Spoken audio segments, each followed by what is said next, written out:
So this is the first slide. Uh, I'll just say in brief, this is me. I'm a ex-NDA and June 83 seniority. I'm also a SEBI registered investment advisor and a CFP. This is the Army Day Parade and Republic Day Parade tableau that I talked about. This is my company, Hum Fauji Initiatives. A bit about Hum Fauji Initiatives. These are the various awards that we've been getting.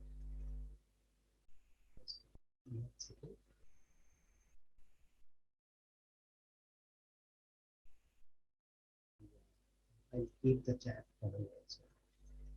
If there are any issues, you can. Right. Okay. These are the financial. I was talking about the financial literacy programs pan India. This is what we are doing. So any of you who wants to educate your own Jawans, sailors, and airmen, please get in touch with us. We would be very happy to be doing it. In fact, right now we are conducting about 25 such sessions all across one full division, Army division in the East. And I'm very sure we'll be able to do a lot of good. Okay. Yeah. So now we come to the presentation per se. This is how. This is what I will be. I will be covering here. Firstly, golden rules when approaching retirement or retired. Please remember these three golden rules that I will talk about. 20 questions whose answers you always wanted to get. So these are the questions that from my own experience, I knew people are asking. In addition, other questions that uh, people wanted to, me to cover. They have all been included about, I will talk about safety, monthly income, what are the good investment avenues, what is the suggested investment portfolio. A very important part which will come somewhere towards the end is life and income hacks for a golden retirement and how and where to get the best help when you need it as such. All those who remain till the end, I will also give them the recording of the webinar. So these the questions that are frequently asked if you are a retired or retiring person? How much should I put in the bank FDs? How much in senior citizen saving schemes? How much in post office monthly income scheme? Is insurance a good investment? Should I keep my money safe and avoid all sorts of risks? Property, gold? Should I restart my DSOP on employment, on re-employment? These are the questions actually that people frequently ask us. Uh, if we were to ask them, what are your major concerns now? These are most of the people lay out their concerns like this. Safety, they say our first priority is safety of retirement purpose. Second priority is getting monthly returns on investments. So they want a monthly income regularly and high liquidity all the time, right? If we were to if we I was to look at these things, what would I say? I would say that probably you are asking the wrong questions and probably you laid down your wrong practice. Why do I say that? I say this because I feel these should be the actual major concerns and major practice. Money, the aim of money in our life is to meet life's balance of requirements and responsibilities. And I'm very sure after hearing this, most of you would not disagree with this. Second is maintaining a high standard of living for your family throughout the lifetime. If we can do these things, the money, the retirement purpose, whatever extra money we are earning, whatever returns we are earning, all that has fulfilled its purpose in our life. And of course, then comes the tactical part of beating inflation, tax efficiency, have money when available when you need it, etc., etc. So, if we can lead a good life and meet all our requirements, that is what our retirement purpose and any other money that we have should be able to serve. Right. When we talk about requirements, what could be our requirements when we are on the verge of retiring, about to retire, or retired? Marriage of children is number one. That is what most of us encounter or are about to face. Higher education for children is another. Sometimes one has to renovate the house, furnish the house, or sometimes even buy a house. There are some people who defer it till the end, that I don't know where to settle down kind of thing.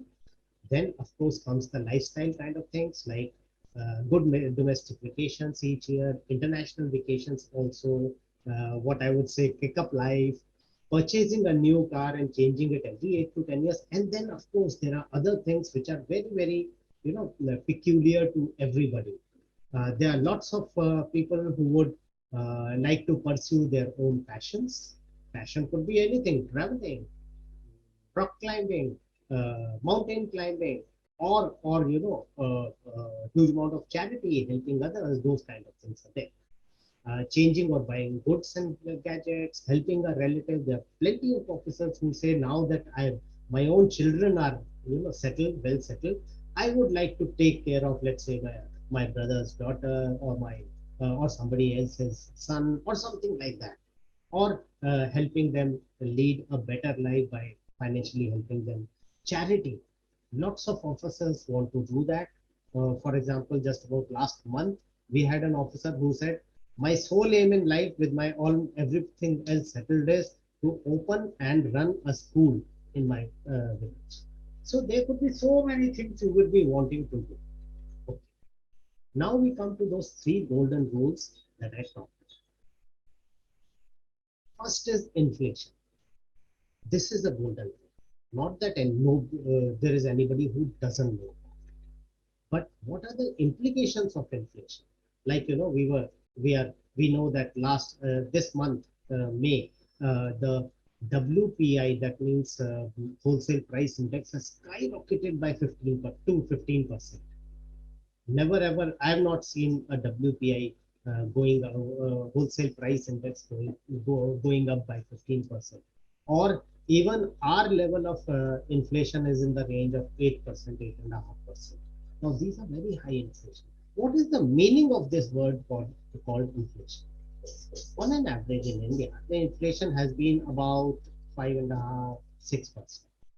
At that average inflation, what does it mean to us? See this. Look at the left side of the graph. Suppose your household expenses today are 70,000 rupees per month. These are the normal household expenses. 6% inflation means 20 years later, without even an iota of increase of your lifestyle, you would need 2,25,000 rupees to have the same lifestyle. If I were to put it in more effective and powerful words for you to understand what does inflation mean, suppose you have 1 crore rupees today. You put it in a box, close it, and just keep it aside. Open that box after 20 years. Obviously, there will be 1 crore rupees only included. But what is the purchasing power of these 1 crore rupees? Because of this inflation, they would only be able to buy about 23.5 lakh rupees worth of items. That means whatever can buy, whatever 23.5 lakhs rupees can buy today, 20 years later, you would require all those 1 crore lying in your box to buy the same things. That means 75% of your the value of that money has evaporated in thin air without you doing anything. In fact, because you didn't do anything, it has evaporated only due to inflation.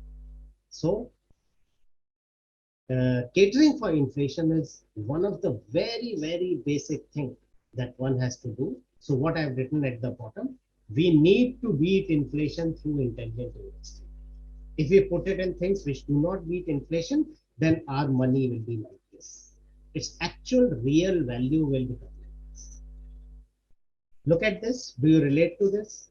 Few years back, shows 500 rupees, 700 rupees, now 3,000 plus. Look at this.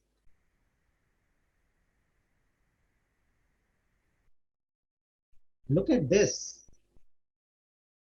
Oh, sorry. Look at this part, right? 400 times inflation. That is what inflation is. It affects us every day. Second is we don't think about tax. Please don't do that. Just look at this. Let's take one very popular investing bank FD, giving 5.5%. If you are a senior citizen, 6% at the most. I'm talking only about safe, big banks on which we can really rely. I'm not talking about those small banks which have come up. Nobody knows where will they be a couple of years down the line. So bank FD, we say we look at 5.5%. We are earning 5.5%, which is just 0.5% short of inflation. But no, it is not so. Most of you are in 30% bracket. 5.5%, 30% of that 5.5% goes in taxes, and effectively you are getting 3.85%. So inflation is 6%. We are getting 3.85%, means the money that we have kept in our bank FD is losing its value at 2.15% per annum recurringly compound. This is how we should look at tax and see this. Double whammy when we combine tax and inflation. Let us say you are getting 5.5% interest. You go to the bank and say, I want to double my money. I've got 10 lakh rupees with me. I want to double this money.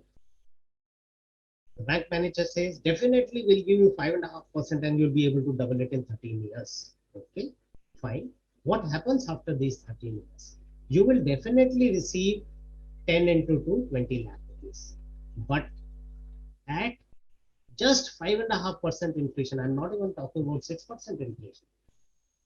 At 5.5% inflation, at that time, 13 years later, you will need 20 lakh rupees to buy the same things which you can buy today at 10 lakhs.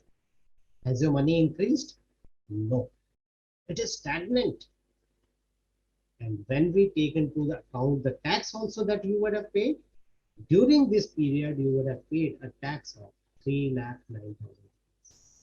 So have you made any money or have you lost money? You can see that you have lost money. Last golden rule is evaluating any investment, and that is SLR, safety, liquidity, returns. There is no investment which will give you all these three things at the same time. Something could be safe but not liquid, means you can't sell it, you can't take out money from it easily, or it may not be giving good returns. Let us take one example. We just talked about FD, bank FD. Safety, yes. If you put it in a good bank and not put it in one of those cooperative banks or something like that, or very small banks, then it is safe. Liquid, if you put a FD, then it is liquid. You can break it anytime. It doesn't even take 1 hour to break a FD, and if it is online, you can do it instantly. But returns, no. Returns are negative. You take anything that you want, when you put it through these three things, then you will find that at least one of the parameter will not be. Let's say take stocks. Safety, no, there is no option. There is no safety. It entirely depends on how good stocks or mutual funds have you chosen. Liquidity, yes. In mutual funds, there is a ready liquidity all the time. While in stocks, it will depend on how liquid the stock is on the stock exchange. The returns, if you have chosen the right stocks, kept them for the right amount of time, preferably for a long period of time, you could get fabulous returns, or you could get bad returns depending on you if you have not chosen the stock. So there are all kinds of things, all mix and match. Don't aim for an ideal investment. Your own portfolio should have various things, so that uh, those various things, they make up for the deficiencies of another investment in your portfolio, and hence your portfolio becomes balanced. We have people who are retiring, and we have people who are going in for PMR oblique SS officers today in this webinar, right? So what is the difference between them as far as money management is concerned? It's there, right there on the slide. Uh, right. Uh, Somebody has said that will there be a recording be provided? Yes, although you state in the very end, I will be providing the recording. Okay. So I hope you've gone through this slide. There is a lot of difference between the way those who are superannuating and those who are taking PMR at an earlier age or SS officers who are retiring. So they will, they will have to do their investment accordingly. For example, people who are superannuating will have to be very, very careful about their risk. How much risk are they taking? Is that risk consistent with their risk profile, with their comfort level? However, those who are going out of the forge younger, they should definitely take more risks. If they don't take more risks, they will not get good returns, as we will see slightly later. Those superannuating may be having big liabilities, while the PMR guys may not be having those. How will the investment pattern be? Investment people, like I said, should take limited risks as per their comfort level. They should take a monthly income only if required, because nowadays the pension one is getting is more than adequate for a couple, and maybe even a child if they are living in their own house, and there is not much of liability as far as the rent is concerned. Equity, stock market exposure, etc., be taken as per the risk profile. In case of those on PMR, taking PMR or going out early, they should take risks as per their age and comfort level, but higher risk than what a superannuating officer will take. They should invest on a monthly basis, because obviously they will be doing something else, whether a job or their own venture, anything. They should invest on a monthly basis to keep making their corpus bigger and bigger for the bigger requirements that will come up. And they should definitely take equity to a certain extent, and this extent depends on how much are they comfortable. Now I come to 20 questions. I will take them one by one. Most of these questions are the ones that have been asked by at least one of you. First part: how much safety, how much risk? Look at this slider. Here on the left side of the screen, I have high risk investments. In high risk investment, there is a possibility of high returns. Please remember, there is a possibility of high returns. High risk does not directly translate into high returns. But if it was so, where is the risk? Okay.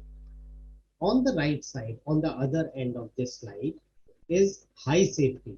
But remember, anything which is high safety will always have low returns. This is your slider, your risk return slider, and you can slide it. When if you want higher returns, you'll have to go towards this. So as you keep going towards this, you will go away from safety. If you want safety and you go towards safety, then you will go away from returns. This is a gospel truth. This is a universal truth. And there is no investment which will give you high returns at high safety. If somebody is telling you that, either that person doesn't know anything, or he or she is lying to trap you. That's all. So you always have to choose high returns or high safety. The best way to go about is get your own risk profiling done, a scientific risk profiling done. Based on that and on your requirements in future, a balanced profile be made uniquely for you, so that you can your portfolio is geared up towards returns also, without taking so much of risk that you become uncomfortable. So this is how much safety, how much risk you should take. Second question: should I take a monthly income? For most of the officers, monthly income is not required. Why it is not required is, Most of the officers get adequate pension. When you get adequate, if you have retired earlier and your pension is not sufficient, or if you are an SS officer and you are not going to get pension, anyway you are going to take up another job at least, or maybe your own venture. You should take monthly income from your purpose only if you need it. Don't take it just because you got money, so you're taking monthly income. Please remember, if you take out money from it regularly, then that money is not available for future compounding. When you take it out, it's in your hands or in your bank. How will it compound? So don't unnecessarily take out the money. Let it grow so that the big things in life you want to do. Let's say you have got no liabilities and you wish to go on, international vacations twice a year. You will be able to do it only if you have adequate bulk amount with you. If you keep taking out money from your corpus, if you don't need it, what will happen? You don't need it. You may not be able to spend it every month. It will lie in your bank, earn 4% taxable. Effectively, it means you will earn 2.8% return. While on the other side, wherever you've taken it out from there it could be earning more. So take out monthly income only if you need it. Don't take it out just because somebody else said you should have monthly income or something. Should I invest in real estate or add another floor to my house? Please remember, we we in Hum Fauji, we say till about 45 to 50 years of your age is the asset accumulation phase. After that is asset distribution phase. Don't make your asset distribution phase into asset accumulation phase, because there will be a lot of gadbad then. Do you need real estate? Do you need a house? If you need a house for your personal use, definitely you should buy it. There is no doubt about it. But if you are going to buy a real estate at now with your retirement purpose, it will only lead to a lot of misery for you. It is not that I'm against real estate. We do real estate projects all across the country. We've been doing it for 12 years now. We understand real estate. But please remember, real estate returns, if you are looking at yield as such, rent as such, is very poor. I stay in Dwarka, Delhi. Here, if you buy a house for 1 crore, it will give you a rent of about 16,000 rupees. 16,000 rupees means 1.92 lakhs a year. After tax, you will get about 1.6 lakhs in your hand. So 1 crore of investment gets you 1.6% return. Pathetic return. Somebody might say real estate will go up in value also. Then please also remember all the hassles of real estate, maintenance, ground rent, tenant running away, and then you having to do all those jiggly to get another tenant and all those headaches. That is number one. Number two, in the past 9 years, real estate has gone nowhere. Real estate is rising right now, but we do not know whether it is just the revenge buying because people couldn't buy for the past 2 years, or is it the real revival that is happening. Don't count on it. I would say go into financial assets. Even if it is bank FD, it will give you better returns. It will give you good amount of liquidity. When you need the money, you can take out any amount of money. Real estate doesn't give you that facility. So my sense is, please don't go into real estate unless you want a house of your own. Should I invest in PPF? PPF, it is a 15-year lock-in. Remember that. At this age, if you are superannuating, do you need an investment revenue with 15 years lock-in? You can take out some amount of money after 6 years, but even 6 years is a lot of time. And you can never take out all your money before 15 years. If you've been investing in PPF earlier, it is a running account. Please continue to do so. And when you are, you have completed 15 years, get it extended by 5 years. 5-year lock-in is still okay, but 15 years for a new PPF account is definitely not. Should I go in for NPS? This is a question lots of people have started asking me lately. National pension scheme. Firstly, it appeals to us that we will get a pension, additional pension we will. And second, and most important, why people ask us this is, if you invest in NPS, then you get an additional tax rebate on 50,000 rupees. That is over and above your 1.5 lakhs of ATC. Now, 50 lakh rupees of tax benefit means if you are in 30% bracket, you get 15,000 more of tax benefit. If you are in 20%, 10,000 rupees per year. That is definitely positive. But see the negatives. You are locked in there till 60 years of age. You cannot take it. If you accumulate your money, and if it is more than 2.5 lakhs there, then 40% of your corpus there is locked in for your entire life. You can only take out 60%. Third negative that NPS has is, when time comes to give you pension, entire money goes to a life insurance company. You have to choose a life insurance company. It goes to a life insurance company which gives you an annuity. The annuities of life insurance companies are notoriously low rates. So even if you've been able to accumulate your money, increase your money well by being NPS because you took the right decisions, right fund decisions there, the pension which comes from the life insurance company will be a very, very big downfall. So be very careful. If you are going to use NPS only for the purpose of saving 10 to 15,000 rupees per year of tax, also look at the numbers. As far as the SS officers are concerned, definitely, because they are not going to get the pension, then it may be a good thing. But mutual fund retirement schemes, they give much more competition to home loan. Now, this is another question which is very often asked. Should I use my retirement money to prepay the home? Now, entirely depends on what are your future commitments.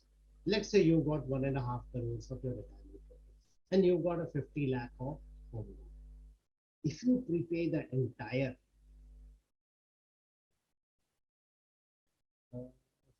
sorry, okay, Gurpreet, you have posted a question there. I'll request you to put the questions in the Q&A box because I'm not monitoring this chat. So please put the same question there. Okay. Now home loan. Should you prepay or not prepay? It is very important to also consider your future commitments. And secondly, your ability or inability to take on the aim. You could strike a balance somewhere in between. I was giving an example. Suppose you've got 1.5 crores. You have children who are still into higher education. That means you have to fund that higher education, and you also have to cater for their marriages at least, if not further higher education. It could be that you could be needing something for your house, doing up the house or something like that. And of course, there are other things like, always every 8 to 10 years, you need to change your car. You got to go on vacations because that is what lifestyle is all about. So you have to consider all those things and don't just blindly go and prepay the loan amount just like that, right? You could say prepay 25 lakhs so that your EMI comes down, and that reduced EMI you can afford, and keep prepaying as and when you have some bonus money coming in. However, on the other side, a loan also has a psychological effect. यार retire हो गया हूँ, मेरे ऊपर अभी भी कर्जा है. So prepaying the loan is not an automatic thing. Prepaying the loan is also linked to so many other things. One more thing I would say, if your loan has still not done half the time, let's say you took the loan for 15 years, and it's just been 3 4 years that you have taken the loan, then you are right now prepaying the larger part of the interest. Then it makes more sense to prepay or part prepay the loan now than wait for doing it later when the interest component comes. Just look at this. Timely prepayment can save a huge amount. Like this person, he's got about 22, 32 years, about 23 years of 26 years of loan left, right? He's just started. So he had come to me, Lieutenant Colonel Intelligent One. He came to us and asked our advice, and we told him to just prepare 10 lakhs to save 55. This is just the starting of a very long period of loan. In his case, it would work that way. He's still serving. I've changed the name. So he's still serving. It makes sense. But any officer retiring with some liabilities, etc., to use a big part of his money to prepay a loan doesn't make sense. Do I need life insurance after retirement? What is life insurance for? The sole aim of life insurance is that in case something happens to you, then your family, your people who are financially dependent on you should not come to the to the payments. They should not have a financial difficulty. That is the sole aim of life insurance. Let's say you have already completed all your liabilities, your children are settled, you have a house in which you are living. There's nothing great left after this except having a good retirement life. Probably you do not need life insurance. Do not look at life insurance as something to give your money, give a lot of money to for your children. I hope we all live to 100 years. Then it will be much, much later that will give something. And for all those 30, 40 years, we'll keep paying the premium. So life insurance is needed only if you have liabilities to cover one going away too soon with those liabilities pending is a life insurance taken. Otherwise, please do not take a life insurance. Should I take medical insurance? ECHS in all probability is good enough.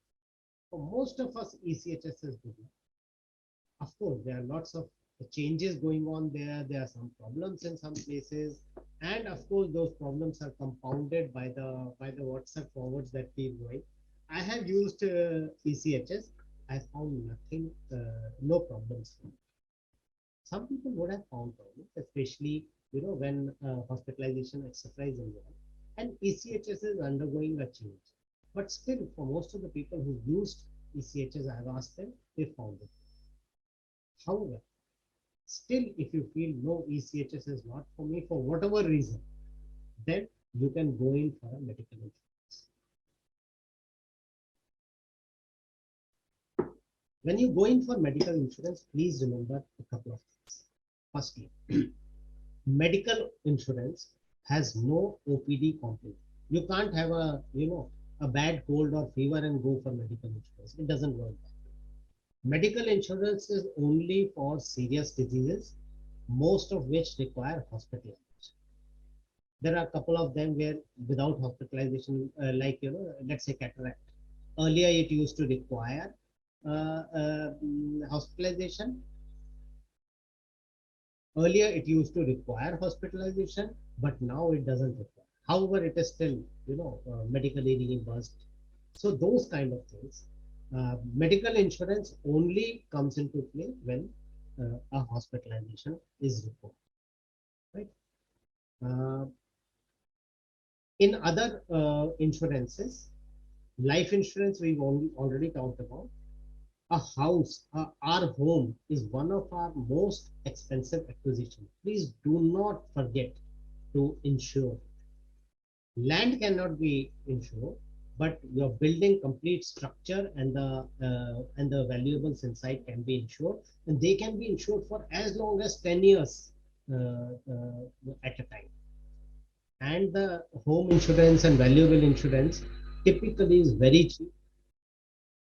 I got my home insured, reinsured recently for next 10 years for I think about 43,000 one time premium for 10 years. So it is as cheap as that, and it will give you a very a lot of mental peace if you have your house insured. Should I subscribe to DSOP on reemployment? Yes, very much.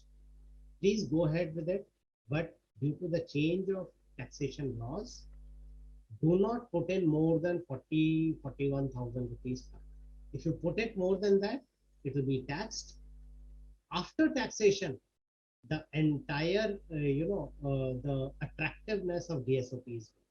Even for those who are surveying, please don't put anything more than 41,000 rupees per month. That means more than 5 lakh rupees in a year in DSOP.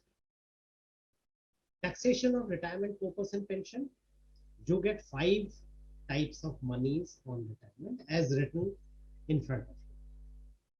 Right? DSOP, your AGIF, NGIS, UFGAS, leave encashment, gratuity, pension. Please remember all these 5 are fully tax. Anybody, you may Google, you might find no gratuity, so much will be tax deducted, all that. That is not for government servants. For government servants, all 5 are fully tax free whenever you retire. However, it does not mean that you don't have to show it in your income tax return. They definitely have to be shown in the income tax return and regularized, but they will be shown in the tax exempt section. Please do not, I want to, put in some more time on this taxation part. Complete retirement taxation package is free. But there are lots of myths that abound about other things, other investments that you do with your retirement funds. Firstly, these returns are tax-free or minimal tax. Right? These investments have almost tax-free or minimal tax status. That means government tax-free bond, PPF, insurance policies, shares, equity, mutual funds after 1 year are almost tax-free, just 10% rate of interest on the gains. Debt mutual funds after approximately 3 to 4 years, they have just about 5-6% of tax left, even if you are in 30%. Returns fully taxable. Senior citizen savings scheme, bank FDs, company FDs, post office monthly income scheme, and pension, unless you are getting disability. Any disability pension, if you are getting, then the entire pension is tax free. If you are getting any, if you have any gallantry or only gallantry or, then your pension is tax free. Lots of people also ask about gifts. If you give a gift to your wife, it is whatever earnings are there from that gift throughout the life, those earnings are clubbed in your hands. This is called a tax clubbing provision. If you give a gift to your minor children, again, whatever they are earning, whatever those investments are earning from there are clubbed in your hands. So you don't gain anything, any tax benefit. In fact, it becomes more cumbersome to account for that tax when the gains are coming to your wife's or your minor's bank. However, if you gift anything to your major children, 18 plus, then and close relatives like your sisters, brothers, their spouses, etc., your parents, your children and grandchildren, then they become their money, which you can't take back ever, and their own taxation laws apply. So, if your daughter has just finished 12th class and she is 18 years, going to a college, it will be 4 or 5 years before she starts earning, you can gift her. Which money should you give? We say, please don't gift all your retirement corpus, right? Please gift that money to your children, which you are anyway going to utilize for them, for their education, for their marriage, etc. Give it to them. It will be literally tax free there because they are not earning. And when they're going for their education and their marriage, etc., they spend from there. So you are spending in the same manner, but saving a lot of. So there are lots of tax hacks like this. How do various investment avenues compare? Please look at it carefully. Senior citizen, high safety, everything is positive, but but it is fully tax deductible, right? If you see after inflation, then even the senior citizen savings scheme get into a negative bracket. Post office monthly income scheme is should not, you should not be investing there because the returns are low, they are all taxable. You get a compulsory monthly income which you don't need, so your money never gets compounded. And same, that compounding problem is with senior citizen savings scheme also. It doesn't compound. You get a small amount of money every quarter. You already have your pension which is more than adequate for you, and you get this pension, this additional amount which just lies and rots in your bank. Bank FDs we've already spoken. Corporate FDs, they give typically 1.5 to 2% more return than bank FDs, so that way they are better than bank FDs. But liquidity wise, corporate FDs, you take it that if you want to take out your money prematurely from a corporate FD, even Tata's, etc., it could take anything from 15 days to 30 days to take out the money. While in FDs, it doesn't take even an hour. So bank FDs are best for retirement, for your emergency purpose. So we always say everybody should have 4 to 5 lakhs of emergency purpose.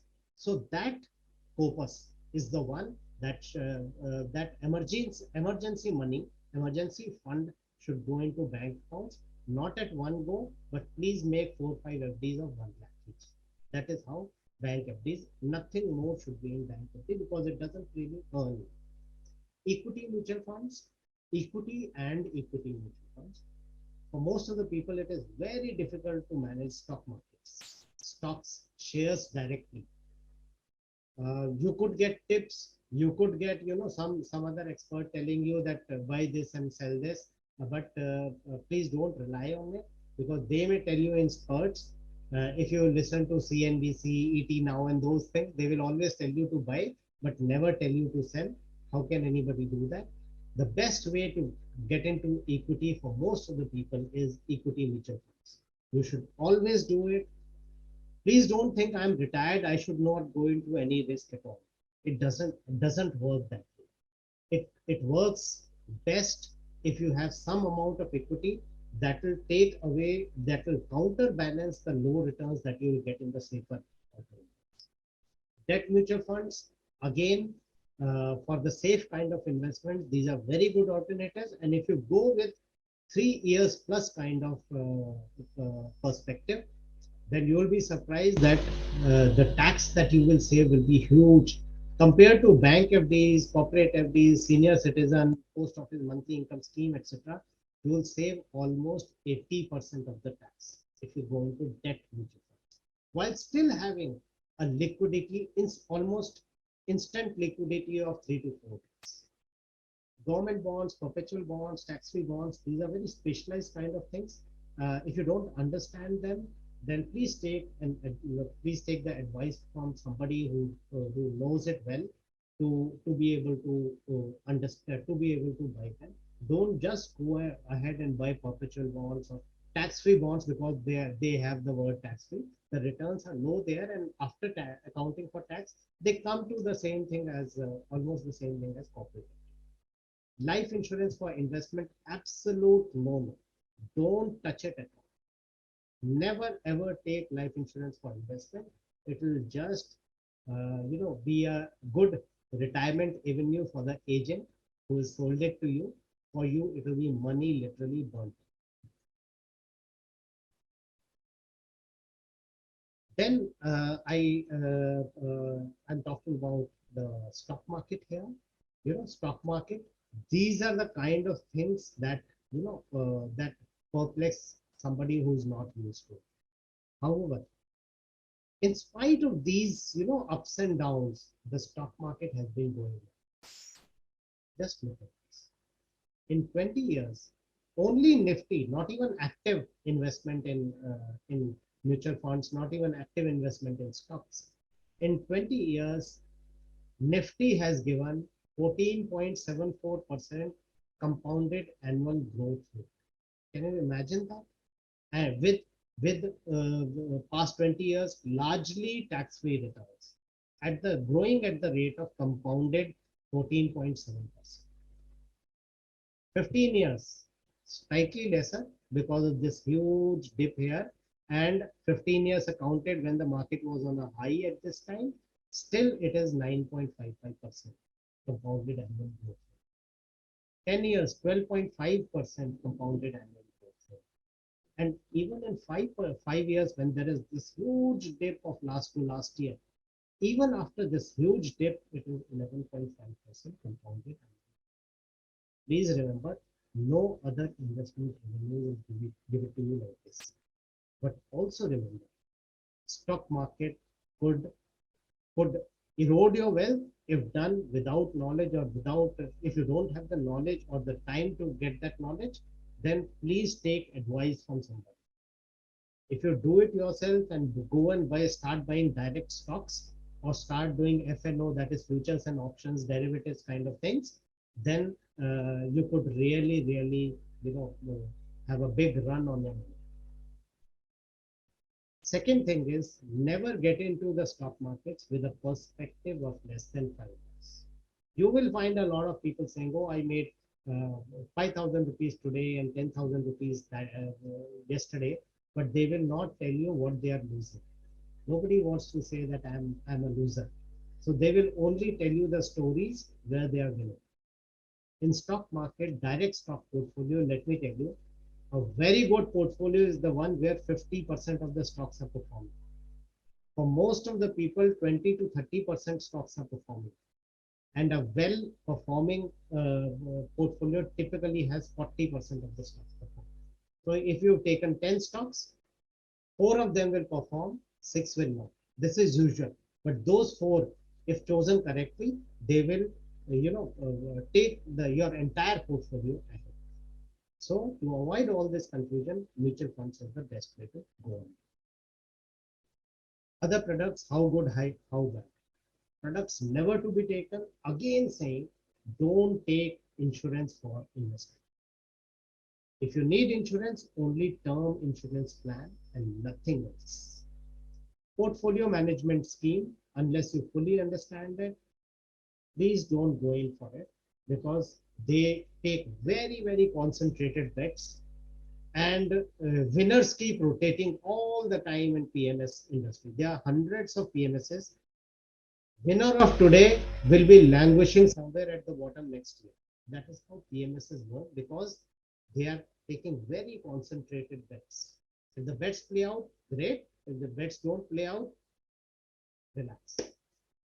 Structured products, typically, the MNC banks like Citibank, HSBC, Standard Chartered banks now, they are too much into structured products, especially if they know you have money with you. My own experience of those structured products, if you don't understand structured products, then basically it is, they'll make a khichdi out of few things, tell you some good graphics, and say that they have performed in the past, so they will perform. My own experience has been that typically these structured products are very high cost products, and they do not perform in general. Products to be definitely taken: home insurance, definitely; vehicle insurance, everybody takes; medical insurance, if ECHS facilities are inadequate in your area, or for some reason you have specific requirements, if possible, critical illness and disability insurance. Safe avenues which are missed out. Typically, Fauji's concentrate on these. Typically, considering, thinking that real estate is also a safe investment. And they typically miss out on these. Debt mutual funds, corporate FDs, tax-free bonds, perpetual bonds. Perpetual bonds come from State Bank of India, Punjab National Bank, Bank of Baroda, kind of this thing. So there is no chance of any kind of default, almost. But they are longer term, they have certain terms and conditions which you should understand before going into perpetual.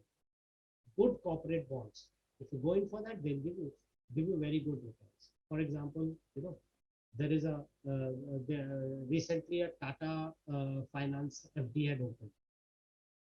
A 10-year Tata Finance FD was giving more than 9% returns on an annual. What else to do? Next question, should I invest in gold or silver? This is gold chart for the last 10 years. Seems like a stock market chart. So such kind of charts tell you that gold is not the kind of safe investment that we all think. It is not like that at all. So it could have a lot of ups and downs. I'll tell you the story of March 20. In March 20, when the stock markets went down, gold also went down alongside it. Then gold people remembered, no, we are supposed to be hedging such kind of downturns, so it started going up. Then it could not sustain, again came down. Then stock markets going up, this also gold also started going up. So it was totally erratic. Otherwise, people say gold is an inflation bet, gold is a volatility, non-volatility bet, but it didn't seem like that in 2020. And ever since that, it has been, behaving very erratically. This is the downturn that happened in gold also. When everything went down, gold also went down in March, April 20. Same way for silver. Can mutual funds be the one-stop solution for all my investment needs, all your investment needs? Just a minute.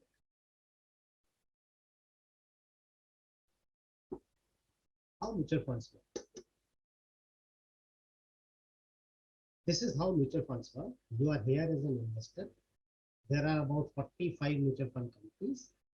You could choose a few mutual fund companies to make a part of your portfolio, and every mutual fund company has various schemes. You choose a few schemes. Let's say 5-6 schemes from various mutual fund companies you've chosen. You make a portfolio. Each scheme is managed by a fund manager and his fund management team, and they decide on what kind of things to invest in. There are two kinds of mutual fund portfolios, mutual funds, debt and equity. Equity is the one which puts money in stock market. Debt is the one which does not put any money in stock market, but buys government bonds, corporate bonds, bank FDs, etc. So you could take a mix of the two depending on your future requirements and your risk. Your fund manager with your money and lakhs and crores of other investors' money, it buys those securities, generates the returns, and they are distributed to all the investors in sync with their with the amount invested. So here in mutual funds, you invest in the kind of thing you wish to, taking the help of a fund management team, which is taking all the decisions of where to invest, when to invest, where not to invest, how much to invest, and all that. So all that headache is gone from your end. You just see their performance once in 5-6 months. That's it. If you don't find it good, you can always switch. But typically, equity mutual funds you should keep for some time because fluctuations in performance also happen. They are very, very investor friendly. You can put in as low as 1,000 rupees. You can put in as low as 500 rupees per month on a recurring basis, the way you put in a PSP or something. You can take any amount of risk that you want or zero risk that you want. You can take out your money at 4 working days notice without any problem at all. You can add in any amount of money anytime, and they are much more tax efficient than an equivalent other investment vehicles. And as a retired person, at some point of time, suppose you decide, okay, I'm getting my pension, but what is all this money lying in my investments doing? Let me take out some additional pension out of that. Then mutual funds will also give you a systematic withdrawal plan, a pension, where your taxation will be about 80% of the taxation on your own pension. Or if you were to take out similar kind of returns from your bank. So you save almost 80% of the tax. Very, very tax efficient. Debt mutual funds, all the advantages of mutual funds, along with you being able to choose what kind of things to invest. There is a question that always comes up, and nowadays it's a lot of people are talking about it. If I go in for mutual fund, should I go in for regular plans or direct plans? What exactly are these regular and direct plans? In regular plans, you go through an advisor, right? When you go through an advisor, then the mutual fund company deducts a certain amount of expenses, and those expenses are shared between the mutual fund company and your advisor. In case of direct plan, the mutual fund company takes only its own expenses, and you have to pay a fee directly to your advisor. Right? So in direct plans, what the mutual fund company deducts is their own expenses, and you pay directly to your advisor, whosoever is your advisor. In regular plans, mutual fund company deducts the expenses of both together, and then they distribute to the advisor rather than you giving. The problem that takes place is generally in regular plan or in direct plan, you approximately give out the same amount of fees or expenses. But most of the investors are uncomfortable with paying the fee on a monthly basis or quarterly basis or yearly basis to their advisor. Even though if they take a regular plan, it will automatically go without them knowing it. Right? So that is something you have to come to terms with. What do we say? We say for everybody, direct plans are better. They are only because they can also give you some additional kind of products like ETFs, exchange traded funds, index funds, NPS, etc. And your advisor will charge fees. But are you comfortable with giving a fee separately to an advisor? If you say, I don't want, most of the people say, I don't want it is going to cost me the same. So let it be deducted directly without me knowing it. Let it go. I have no problems. So it is entirely up to you how you wish to go about regular plan or direct plan. It is not that what is better and what is not better. If you are comfortable with paying the regular fee to your advisor, then it is better to go for that. Then comes the question that every officer on the verge of retirement asks: to commute or not? Most of the people I've seen, they make it a tax saving question. If I commute, I don't pay a tax on the purpose that I get. If I don't commute, since I'm not getting a disability pension or I'm not a gallantry award winner, so I will pay a tax. It is not so. Commutation or non-commutation is not a tax question at all. Taxing is just a byproduct of a decision to commute or not to commute that you take. Right? Commutation should be decided entirely based on what is coming up for you in life in times to come. Suppose you are the kind of a person who has all his liabilities sorted out. Children are already settled. You have a house to stay. There are no major expenses that way except enjoying life, going on vacations, spoiling your grandchildren, and things like that. Then you are in a sweet spot. If you plan to travel a lot, commute so that you have bulk amount in hand. If you say no, I'm not very fond of traveling a lot, but I want to, play golf in the costliest of the courses, and uh, if I have to go anywhere, I only want to stay in five-star hotel. Anything could be there. I'm just making all this up. So I need more money on a monthly basis. Don't commute.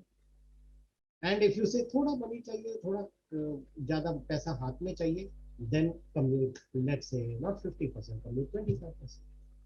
On the other side, there are lots of offices where there could be a lot of liabilities. Children, I have come across cases where children are still in school, or at least one child is still in school. Most of the officers have children still, doing their higher education. In that case, there are lots of big liabilities. Higher education, maybe higher to higher education. People go for PhD, etc. also, though PhD not much expenses are there, but you could be sending your child abroad for higher studies. Then there are marriages, that is, some people are still constructing their house and need many more lakhs more to finish the house. So if you have requirements like this coming up, then obviously you need to commute so that you have bulk amount. As far as monthly requirement is concerned, let me tell you, if today most of the officers commute even full, that is 50% is the maximum allowed, the amount of money that you get, 95,000 rupees in hand, is much more than sufficient, unless you have a very wild kind of a lifestyle, which most of us do not have. So do not take a decision for commutation based on whether it will be taxed or not taxed. Take it based on what do you require in your life in times to come. More liabilities, commute. How much to commute? 50%, 25% is something that you have to see. If you are not sure about it, talk to me. We will have a small chat, and then might be able to tell you. There are some myths also with commutation. Government gives you 9 years worth and takes away 15 years worth. See, please remember, government is giving you next 15 years pension today. There will be an interest component, right? When we took a loan, we were happy giving the interest. When we take commutation, it is like taking a loan. So 15 years, let's say 50% of the pension we are asking for today, and we are returning back that as the decreased pension. The pension portion that you don't get is like an EMI you are paying for that loan. So commutation is actually like a loan only. Then why are you charging of a rate of interest? So all that is bunkum. Nobody will give any money. Even government will not give any money without a rate of interest. We go to government, we go to AGIF and take loans when we are set, and we pay a rate of interest. Rate of interest in commutation table is so high. No, it isn't. That is another bunkum. It is about 7.3%. What's so high about it? You don't get loans for 15 years at that rate of interest. Right? If you invest extra pension, you will get more money. Entirely depends. You commute and you get, you don't commute, you get extra pension and you invest. When were we so financially savvy? Were we ever able to be so very proper that every ounce of money that we get extra and we are able to invest it? No, it doesn't happen in real life. So these are just myths, right? If something happens to you, definitely, somebody asked a question that if you commute, what happens to the commuted portion? If suppose I go and meet my maker, I pass away a few years later, then the government doesn't ask for the commuted amount back, and your family will get the very same amount of pension as if commutation was not. So whether commutation is done or not done, the family will get the survivors will get the same amount of pension as if commutation never took place. If you have not commuted and you have retired, you can always commute or increase your commutation within 1 year. However, you cannot decrease it.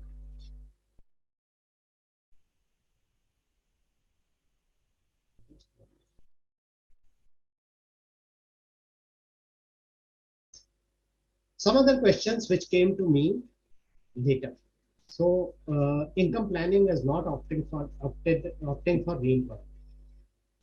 reemployment. Somebody sent this question that I'm not able to go in for reemployment because I have a medical category. So, and I think that my monthly requirements will be more than the pension that I will get.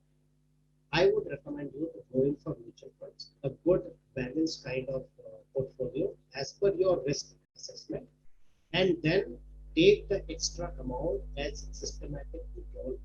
To save a huge amount of tax, you will be able to take out the amount of money that you need, and you will be able to stop it, increase it, restart it as and when you want. That is the best way to take income from your retirement payments, additional income from your retirement payments. Financial planning prior to retirement. First,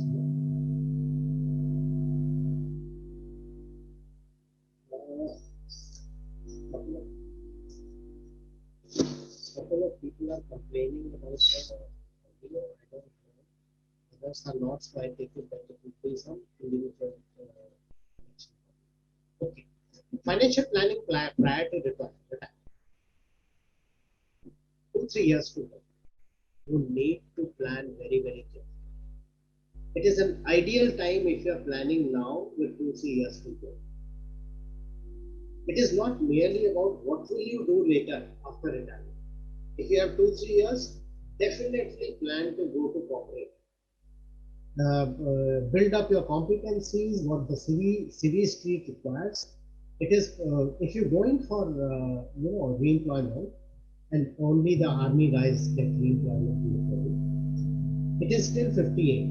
At 58 years of age, you are still very, very young, and there's a lot of more josh and capability to learn. It is not the time to sit at home. But if you try and go into the job market at 58 years of age, it's very tough. So if you plan to work for long, I would say, and you have 2 3 years to go before your retirement, prepare well, build up your competencies, try to see what kind of field that you wish to go in for, and build up the civil competencies for that. Take up certifications, increase your knowledge, join the Google and Yahoo groups, civil groups, which discuss all that. Attend a couple of those kind of seminars, webinars, etc.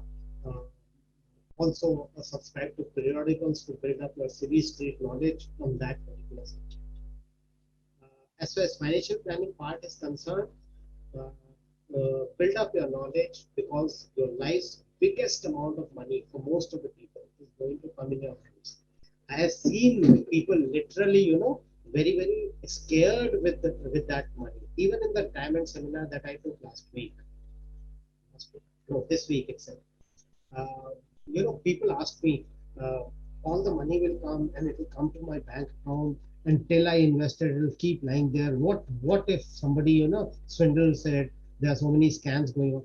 So it's really, could be a scary experience that you have 1.5, 2.5, even 3 crores lying in your bank and uncovered. So you should have your planning. Now I'm dealing with the B part, about to retire. You should start planning, and well before you retire, your entire financial planning for investment, that amount should be ready, so that from first, second, third onwards, when the retirement amount starts coming, you just start deploying. Most of the officers who approach us, and about 10 to 15, or sometimes many more retired officers approach us every month. They come to us some 10 15 days after they have retired, and after that huge amount has been lying in their bank, and after some life insurance agents have committed them to stupid policies, and after the bank manager has given them some junk mutual funds. Please don't do that. Your retirement planning should be over at least 10 days before you are about to. Financially best time, next question. Financially best time to retire after being non-select. Does it make sense to continue after 2 years in armed forces? Please don't take armed forces, career only to be related to money. None of us, including you, including the people, so many people who asked this question, none of us joined armed forces only because of the money we were getting. Armed forces is a lifestyle. Armed forces is an absolutely different elite kind of service, which you will, if you once you get out of army, then you will realize what a great thing it was, what a great life it was. So please don't consider leaving or not leaving the army only from financial point of view. And also one more thing. Now the salaries are pretty good in the armed forces. When you get out of the armed forces, the kind of salary that you were getting in the armed forces, it is so very tough to get that package outside at the age that you are planning to get to, unless you build up, separate spatial competencies that the civil world requires. So please don't take the your decision only on financial considerations. What is the current market scenario? Recession, how long to last? I like the word recession. Stock markets have gone down by 15%. The history says that markets will go down 10 to 20%, 10 to 15% at least once in a year, if not twice. Right? So anybody calling it recession is absolutely wrong. That is how stock markets work. They go down and they go up, and that is the reason they are able to give you such fabulous returns. So you should have the mental stability to not get perturbed by this. I'm telling you, I'm confiding you in one thing. When markets are going up, it doesn't excite me. When markets go down, they excite me. Oh, what a great opportunity has come to buy. If you are going to be in the stock market, I've been in the stock market for 38 years now. If you are going to be in stock market, that is the kind of mental makeup you should develop. Financing higher education for children.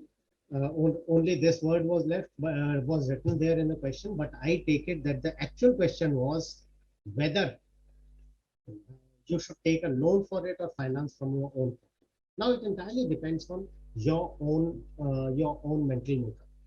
There are some officers who say that I want to make my child learn the ropes of the world, so I will finance a bit, but mostly it will be taken on a loan for my child, so that when he or she starts earning, they also pay that and learn that things don't come cheap, things don't come easy that way, and they will be better prepared to face the world. It is entirely your matter. If you have sufficient money, you want to fund your child's education, please go ahead. But remember, it should only be after you have you have funded your entire life's future requirements. A child has got a whole life to live. They can take a loan and repay it, but to live a retired life, nobody will give you any loan. Mark these words: you don't get a loan for retirement. You will get a loan for car, for a house, for child's education, but not for retirement. So first have the money ready with you for yourself and your spouse to lead a great life. If there is some surplus left, that should then go to your children from your retirement funds. Right? Uh, your children should not become your financial support any time in life. Financial planning with no liability, I've already discussed. Reducing tax with retirement corpus, very important. You have to pay a lot of stress on this. Like I said, bank FDs, etc., are very, very tax inefficient. Mutual funds, equity are very tax efficient. So it has to be a right mix of safety and risk, so as to be able to save tax in a correct manner. And you have to pay a lot of attention when you are making the financial plan, or your advisor is making a financial advisor is making a financial plan. Investing in index funds. Index funds are the funds which only invest in, let's say, Sensex or Nifty. Right? Now they are very cheap, extremely cheap. If a regular active mutual fund charges 1 to 1.5% at the cost, an index fund could charge typically 0.1%.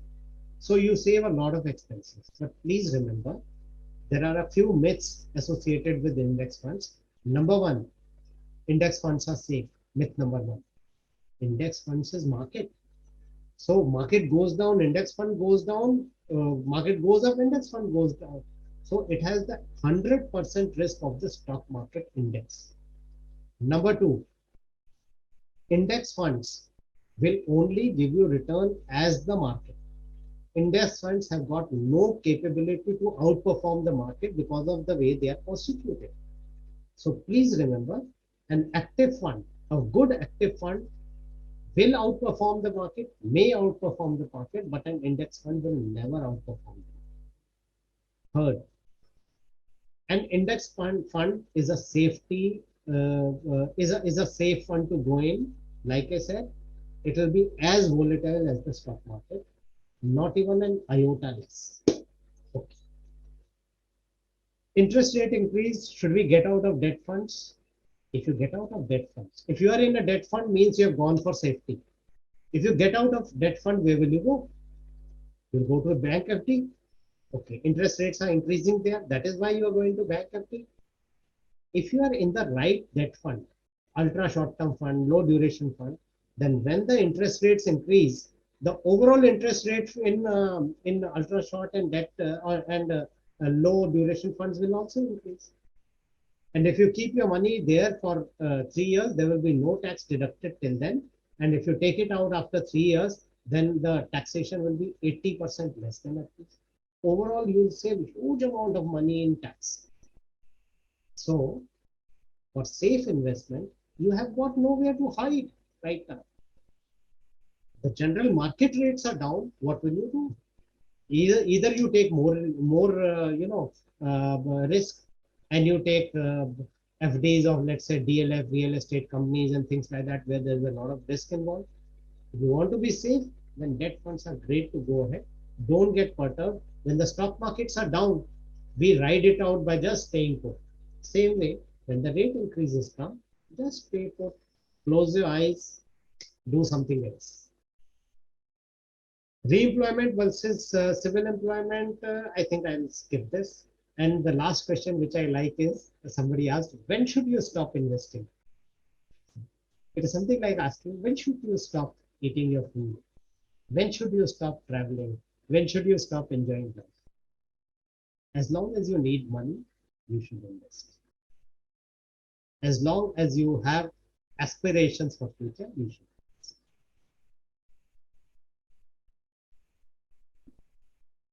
Uh, okay, I'll go ahead fast. How to plan for a golden retirement for life? Don't go ahead without doing a planning.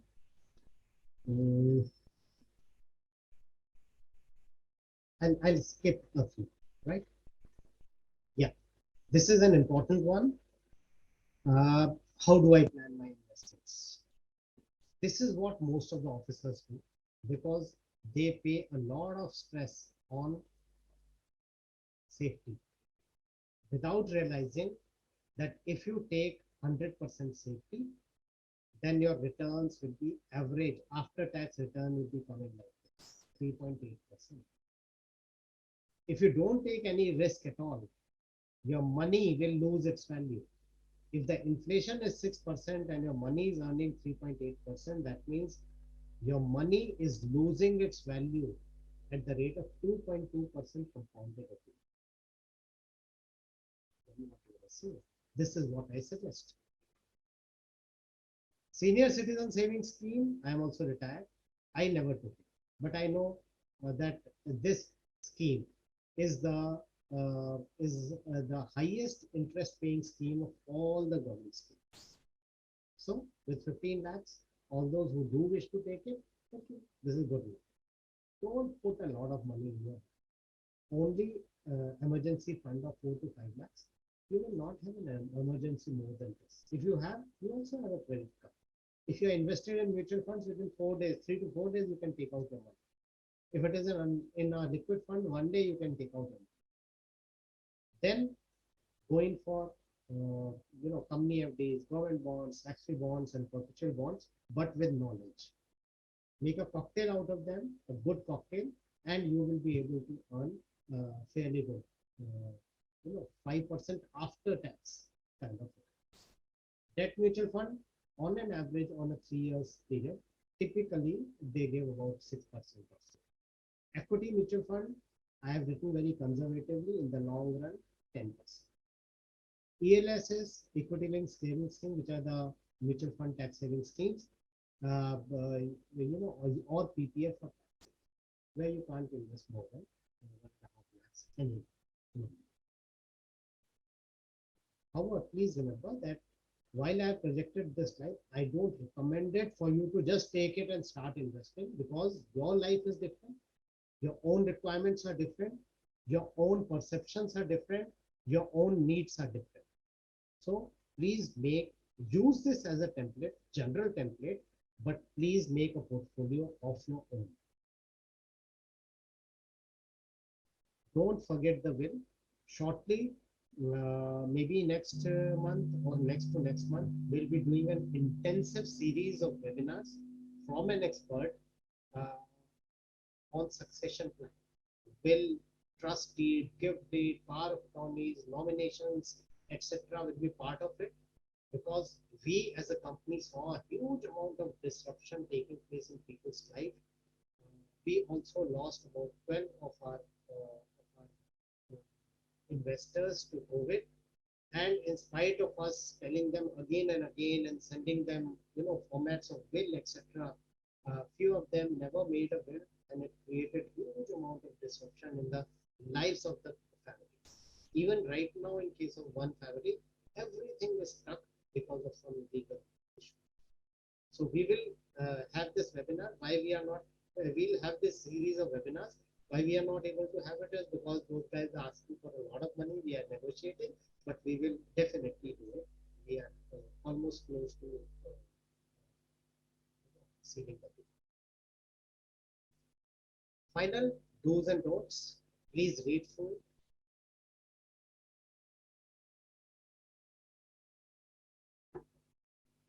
Prioritize your requirements. Take money out if and only if you need it. Don't take out money and let it lie in your savings account. Keep your expenses in check. Don't carry over Fauji hangover, especially if one is retiring from a senior rank. I sincerely say for everybody, equity and debt mutual fund should be a primary investment vehicle because of huge amount of long-term value creation, tax savings, and the flexibility it gives to you. Take insurance only if you need. Make your will, power of attorney, etc. And don't have talked about a lot of things.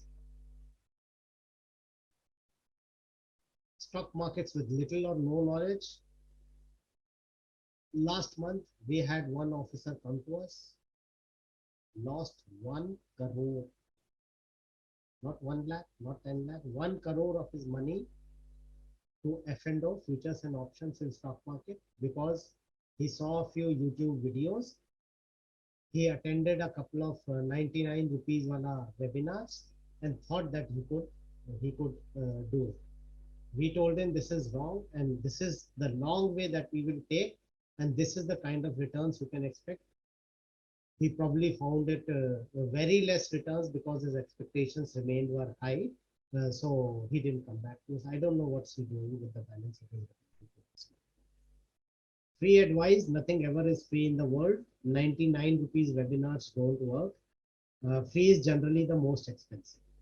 Make your retired days truly the golden years of your life, and you have to work for it to make it the golden years of your life. Okay. Do I need an advisor?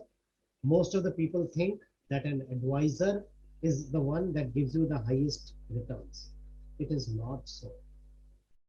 An advisor does a lot of other things, and most of it is to guide you properly so that you don't take those kind of risks which make you lose your 1 crore worth of money, like I gave you an example. That is what an advisor does. Regularly monitors your portfolio, guides you. You can discuss things. You can discuss your life, so many other things with an advisor. Like a doctor, you have an ailment. None of us goes to the internet and takes a medicine from there. We don't do that. We don't do that with our life. But so why do we do it with our retirement money or any money in our life? How can Hum Fauji help? Now, I have written a book, right? And that book is only about retirement retirement planning for armed forces officers. I have put the link here. Please copy it, click on it. It will take you to a place where you can buy this. I sincerely tell you to buy this book, please, if you really care for your planning for your retirement. It is called Golf Swings and Money Sutras. This is General Atta Hasnan. He is written on the next page of the foreword. No armed forces officer should retire without reading this book. My 27 years of Fauj and my 12 years of investment advisor, all that is there in this book in the 15 chapters. Read one chapter a day. I can tell you, you will be financially savvy. I have no doubt in it if you read it carefully. One more thing, whenever you buy a book, buy this book, the entire proceeds of this book will go to our charity, and we are doing a lot of good things, taking care of you know of needy children. Uh, yeah, somebody asked, it's a great book. Just finished reading it. Somebody asked, is it available on Amazon or Flipkart? When you go to the link that I have put there, it will give you two options. You can either buy it directly, or it will take you to Amazon. You can buy it from Amazon. Right? Also, if you wish to take our help in your financial planning, 360 degrees financial advice, the way 3,200 plus Fauji families from all across the world are taking our help. These are our leaflets. Contact us at humfauji.in or go to our website and write your name, etc. in the drop-down box. Or this, one of our financial, one of my assistant manager, her number is this. You can speak. One more thing, this is our website. There is this drop down called knowledge. There is a lot of material there. Even if after this webinar also you have you have some doubts, please go to these various links. We continuously keep putting our lots of articles there all the time. In the past 12 years, we've written almost 2 articles per week, and it is there. Since we cater only to armed forces officers, it is only about armed forces officers and their financial lives, nothing else. I'm very sure you'll find a lot of material there. Same way, there is a blog also, and that blog also has lots of things which will be financially relevant to you. Our Facebook profile also, we keep putting at least one status update every day, and same way for on our Twitter. Now I'm going to give some small my observations, which may or may not have anything to do with your finances. What is the time? Okay, we've been in this webinar for 1.5 hours now. We started at 12:50, 11:50. Okay. Now, please remember, it is very important for you to chart out your course of financial planning and retirement planning. We take life expectancy to be about 85 years. Last 10 years is active years. Inactive years means 75. So if you are retiring at 54, 55, 57 or 60 now, you have 15 to 21 years, 15 to 20 years only to use up the money that you have, to utilize the money in the way you have visualized. What matters now is you have to specify to yourself what is the kind of life that you and your spouse want. Obviously, the way life works, one will outlive the other. The surviving spouse should never regret that life was not lived to the full. Hence, what is the kind of life you want to live? Where should you settle down? Should you settle down as per your children or relatives? Or should it be friends, postmates in your native place? What kind of thing will it be? Decide now. Some of the people, even 5, 6 years after retirement, are not able to decide, and they keep taking random decisions.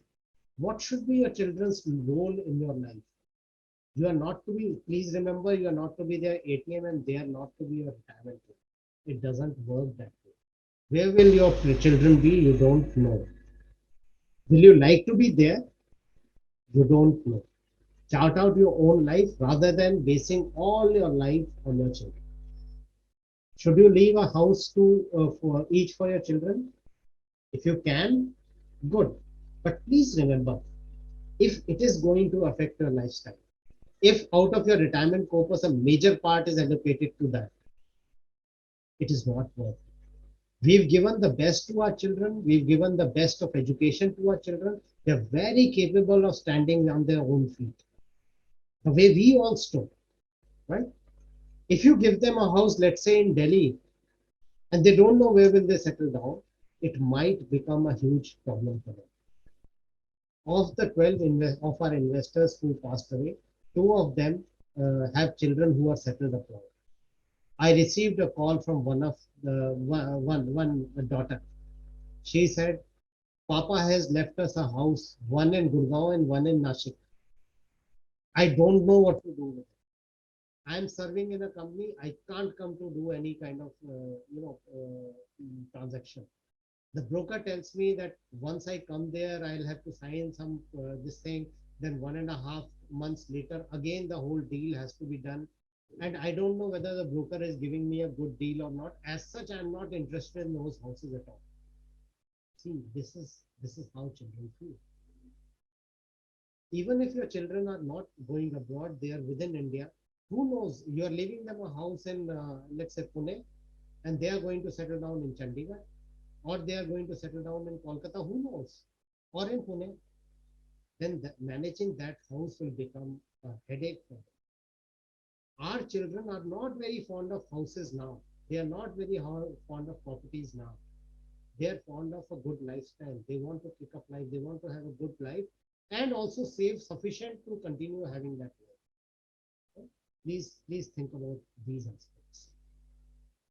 What contributes to an enriching retired life? Physical assets, real estate, gold? No, it doesn't. What matters? See, I will say something else. When we were in the services, many of you attending this webinar are in the services right now or working. Whenever we wanted some money, where did we take it out from? Did we sell half a bedroom? Did we sell a kitchen? No, we didn't. We took it out from DSOP, from FDs, from such kind of things where we could take out the money. So in when we require the money, when we want to go abroad suddenly, let's say for something we plan, whenever we need money for having a good lifestyle, we don't get it out of real estate, gold, etc. We don't get it out of physical estate, physical assets. We get it out of our financial assets, FDs, DSOP, PF, stocks, bonds. We sell them and take it out. So financial assets are the ones which will define our lifestyle, not physical assets. The time now is to have a good time. Remember this. Remember this. Should you create further assets? Not at all. When you are retiring, you don't need further assets. Like I said, our children don't require our assets. They will not align to the assets that we will create. They don't want gold. They want it. They don't even want 18 karat gold. They want artificial gold with the best of designs, artificial jewelry with the best of designs. So, things have changed. So, our take, you need to live a life which is enriching, enjoyable, fulfilling. Not the time to create more assets, but enjoy what you have created all your life. Let children fly on their own. You've done your responsibility, let them negotiate their way through the world. Now, it's your time to explore the world. Connect with friends. Do what you want to do, but couldn't do due to service constraints. And very, very importantly, now live life like rich. We have a Telegram group where, we are discussing money all the time. Only Faujis are there on that group. I've posted its link on the chat. Please join it. Like-minded people, only Faujis and their spouses are there discussing everything about our lives, about our financial lives. You'll find it interesting. I finished. I can see 19 questions there. I'll try and take them very, very fast. Try and finish them in next 10 minutes so that we stick to the 2 hour time. AGIF has enforced a one-time deduction of 90,000 retirements towards extended insurance. Principal amount deducted will not be refunded since it is an annuity plan. So what is an annuity plan? How does it work? Can I opt out of AGIF extended insurance scheme? I don't know whether they have an annuity plan. Annuity plan means that you will get some pension. Annuity is a technical term for just saying pension, giving pension. I don't think AGIF has got that as an annuity plan. I think AGIF is giving that extended insurance as a term plan. Something happens to you, family gets that amount. Nothing happens at a certain age, the insurance cover is full. So returns on time investment is not commensurate. Commonly Gopal, I've not understood this question. Time investment is not commensurate. Please don't take it that suddenly the equity will start performing after 3 years or 4 years or 5 years. It could perform in 2 years also. For somebody who invested, let's say in April 2020, they've got fabulous returns within 1 year, 1.5 years, and 2 years. But it is just that they got it right at that time. However, typically the equities almost always perform in 6 to 7 years time. We say that at least 5 years. If you are trying to time the market, it may or may not work. Most probably it does. If we have started NPS, should we continue just 1 lakh in it? Entirely depends on your situation. I don't have your name here, so I won't be able to say. We can do a review of that. Um, uh, Please remember, if your total corpus at the time of 60 years of age is 2.5 lakhs, they will let you take out the entire money. But the moment it goes anything beyond 2.5 lakhs, 2,50,000, then 40% of the money will be stuck there for all your life, on which you will get a tiny, tiny taxable pension. So you can connect with us. We'll see what is your situation, and then I'll be able to give you a decision. Give you a not decision, sorry, recommendation. If I'm taking PMR after 22 years of service, do I need term insurance? Almost definitely yes. 22 years means you are about 43, 44 years of age, 45 years of age. You would have children, small children, and you would have their liabilities. You definitely need term insurance. There is no doubt. What is the limit of a term insurance one can subscribe? Is the total insurance of an officer calculated along with the group insurance? No. Typically, the insurance companies do not take your organization's term insurance cover into account. They start with their own calculations. But if you have insurance from any other private insurance company or even LIC, etc., they will take that into account, but they will not take your AGIF, AFGIS, or HGIS insurance into account. A superannuating officer, what is the commutation decision matrix? And we have discussed this. Few are advising to save in DSOP/EPF even above no tax limit as of today due to market conditions. See, market conditions change. DSOP 7.1%. Let me calculate. If you put in 7.1% and you pay a tax of 30% on it, you are getting 4.97%. Is it something that is good? Not at all. So please don't put in anything more than total 5 lakhs in a year in your DSOP. It is just not worth it. Market conditions, whatever are the market conditions today will not be there next week, next month, next year. So market conditions are very, very ephemeral. They are very, very, they will keep changing. You can't take big decisions like this with readying to accept such low returns just because market is not okay today. Is chief recommendation for gallantry also considered under gallantry award for tax relief? No, it is not. It is not considered.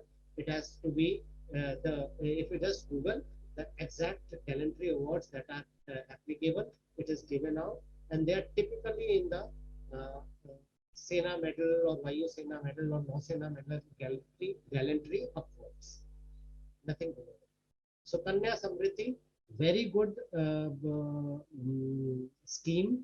If your daughter is 10 less than 10 years, please go ahead with it, but don't put in too much of money in it because it has got a lot of limitations. Money is locked in and all that for a very long time. But do use it. It's a good scheme. How much should be the emergency fund? 4 to 5 lakhs, nothing more for almost everybody. Your slide does not clarify whether one should invest 15 lakhs in SC senior citizen savings scheme. I showed very clearly that I have not done it. I don't find it remunerative, but most of the officers put it. So you can put it. It's the highest earning government scheme. What should be done for a proper investment audit and how much does it cost? Does your organization do it? We do the entire chain. In fact, we start with the risk profiling as to what is your comfort level. There is no point in investing with which anything with which you are uncomfortable. Then we make out your goals. We do a review of what you require, how you want to live your life.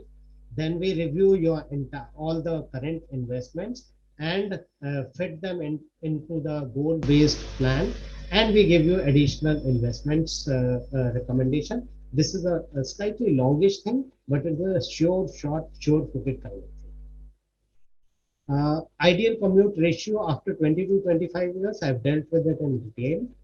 Loan against property while having a second house at NCR on rent while first child pursuing higher studies. Sanjeev Haryal, this is something complicated. I'll have to know more details about it. Please connect with us. We will ask you many more questions than you have written here.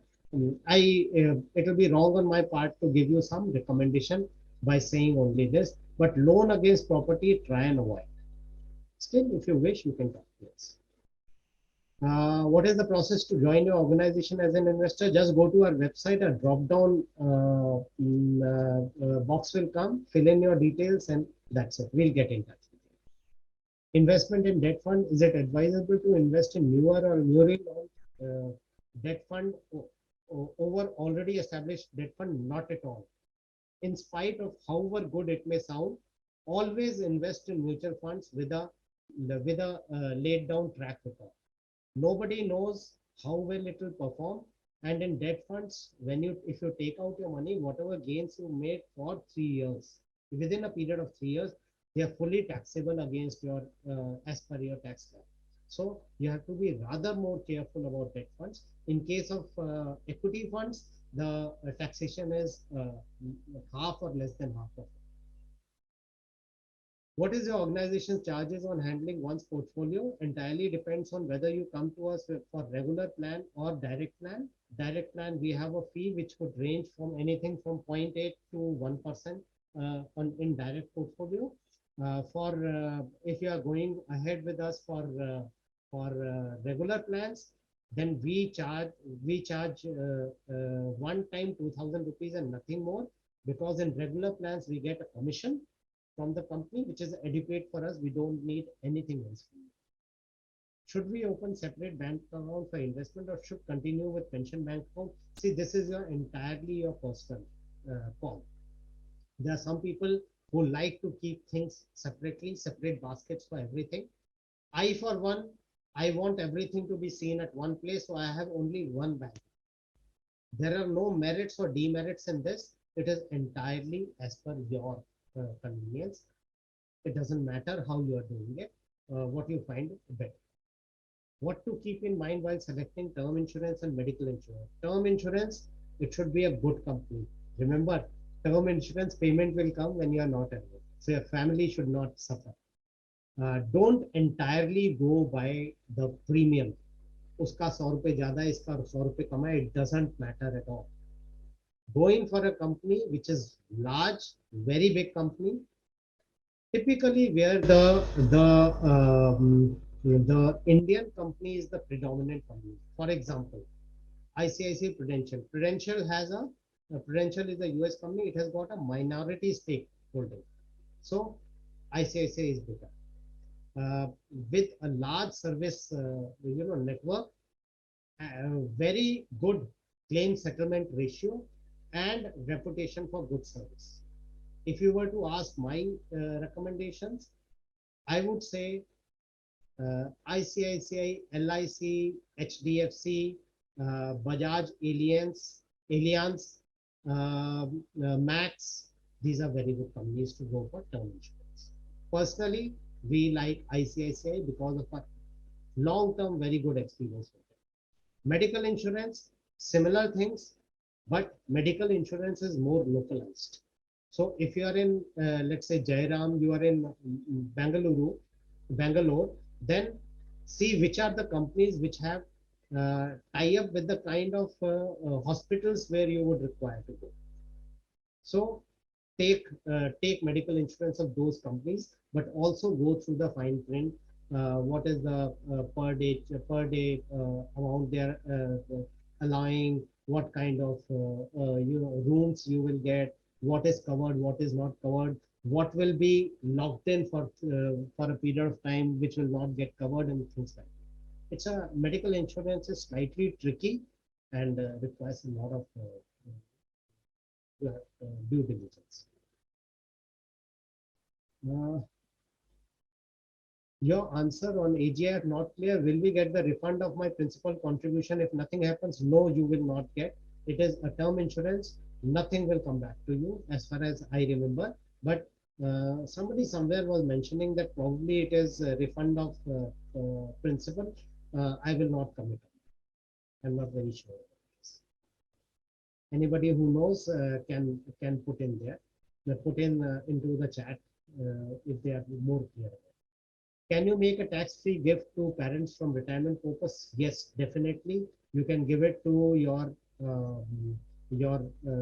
grown-up adult children, to your parents, to your brother, sister. You can make, and it will not be taxable in the returns.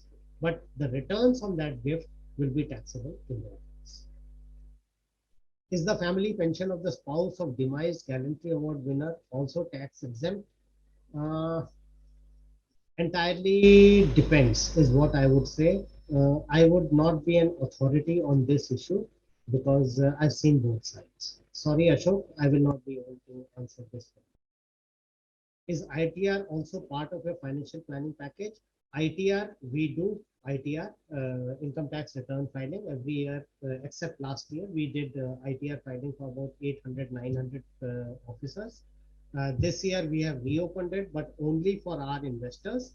There are minor charges for it. It is not a part of our financial planning package because our CA, who is not part of the company, does it. But if you have adequate investments of 75 lakhs and above with us, then we make the income tax return free for you because we pay the CA bill. Just as a good gesture. Do you have an app public online account creation for investment? Yes, everything proceeds online. How much does investment audit cost? No, it is part of our investment process as such, in case you decide to go ahead with us. I have a reasonably balanced portfolio as of now with bulk of my investment in MF stocks, but I have still a substantial amount of money lying in my savings bank account, which I investment in. No. You have put your money in savings bank account and then you are investing in SIPs. Please don't do that. This is the wrong thing to do because the bulk of the money is earning savings bank account interest. It is then better to go in for a process called STP, systematic transfer plan. If you don't just look it up, you have some doubts or something, get back to us. What is your fees for advising? Already said. What is the best company for medical insurance? Again, we like ICICI, HDFC, Bajaj Allianz is good. SBI is coming up very well, and their service is also improving quite well. Max is very good. So these are the companies we like for medical insurance. Kotak Mahindra for term insurance, I would say it's a very small company. Just avoid it. Don't take term insurance from small companies. One doesn't know if they don't find the business remunerative, they'll merge with something and your people will have it. Go in for only the big names for term insurance. How to start the journey of learning the tricks of the trade, equity and stocks? Take my book. Really, I'm telling you. Your purchasing the book will help a child also, and it will help you. Those 15 pages, don't say 15 chapters, read one chapter a day. I have written it as a conversation between three course mates, Army, Navy, Air Force, retiring almost together. And while playing golf, they have this light conversation. So it's a very light book to read. You will find that it is a very good way to learn these tricks of the trade. Do you have an app public online? I have already answered. Any Hum Fauji app? Please take up or organize webinar for skill development courses to upgrade CVs for second innings. Okay. Parvinder, I've got somebody in mind already, and that person has conducted huge number of such webinars. I have noted your requirement, and I will try and do it. I can't because it is not my line. But if officers require it, I'll at least facility. Can you recommend companies for home insurance? All these, those who are giving the general insurance companies are the ones who do home insurance. Again, in addition, there are three PSU companies: New India, United India, and sorry, four PSU companies, two more, Oriental and I'm forgetting one more. They are also there. Otherwise, same culprits, ICICI, Bajaj Allianz, and HDFC, Argo, etc. They also do home insurance. All the companies who do your vehicle insurance also do home insurance because they are into the general insurance space. Is Star Health Insurance good? Yes, it is a good company. The Star Health Insurance, it has come up very well. It has improved its services. In between, there was a lot of problem, but now they are pretty good. Recommend it. Uh,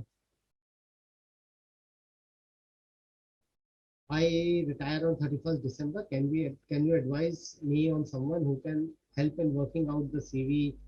I won't be able to say anything about the CV and mock interviews right now. But as far as financial planning is concerned, we are the best. Okay. So the question's done, and I think we've had a great webinar, and generally people are saying that it's been a good webinar. So thank you very much, and I'm really grateful to each one of you for attending it. Just one minute, I'll see if I can save the chat. Yeah. I've saved the chat because some people have given some other questions also here. If possible, we'll get back to you. Thank you very much, friends. With this, we close the webinar. Grateful to each one of you for attending it. And let's hope we can do many, many more such webinars. Couple of things before I sign off. If you feel that your unit, organization, present, previous, anybody requires personnel below officer rank, Jawan, sailors, airmen to be financially educated, we put in a huge amount of effort in getting this free of cost, education to you all in your units. Please make use of it. We work for many years to make it through, and it doesn't cost you anything. You will make their lives better. Second thing is, do join this Telegram group, whose which I have again posted here. You will find it very, very good. I'm also again posting the book reference in case somebody missed it out.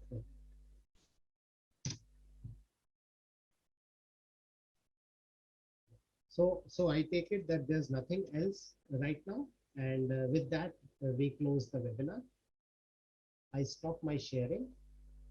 I come back and mm, come back with more such webinars in future. Please do let us know if you can give me any other topic on which to conduct the webinar. We will be while doing this webinar, I have decided that we will make the recording of this. We will process it and we'll put it on our YouTube channel. And all those who gave us their mail IDs for subscribing to this webinar, we will send the links to them to see it again if they wish to. Our YouTube channel has much more. If you visit that, you will be able to see it. Okay, friends, thank you very much. Thanks a lot for attending this webinar. Grateful to each one of you. With this, I close the webinar. Good day, each one of you. Happy investing times, and wish each one of you has a great financial year.